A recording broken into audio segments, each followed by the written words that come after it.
Eh bien, bonjour. J'inaugure ces capsules car Dadili pense, Dadili réfléchit, Dadili lit des textes et Dadili a envie de vous partager tout ça tout en posant des questions.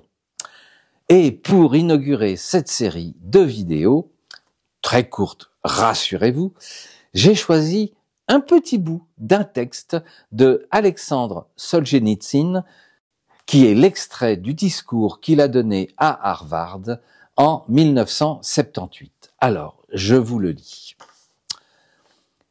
Le titre, il est complètement d'actualité.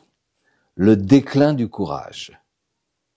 Le déclin du courage est peut-être le trait le plus saillant de l'Ouest aujourd'hui. On est en 1978. En fait, il dit ça pour son observateur extérieur. Le monde occidental a perdu son courage civique, à la fois dans son ensemble et singulièrement dans chaque gouvernement, dans chaque pays et bien sûr aux Nations Unies. Ce déclin du courage est particulièrement sensible dans la couche dirigeante et dans la couche intellectuelle dominante. D'où l'impression que le courage a déserté la société tout entière. Bien sûr, il y a encore beaucoup de courage individuel, mais ce ne sont pas ces gens-là qui donnent la direction à la vie de la société.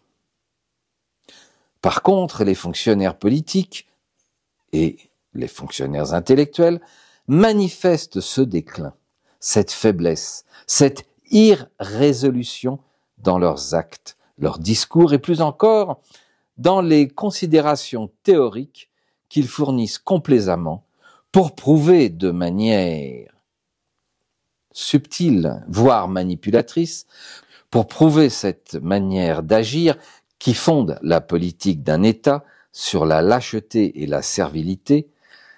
Pour eux, c'est pragmatique, rationnel, justifié, en fait, de ne plus avoir de courage et d'être lâche. Et on remarque ceci à quelque hauteur intellectuelle et même morale qu'on se place. Voilà, le déclin du courage. Je vous laisse réfléchir là-dessus.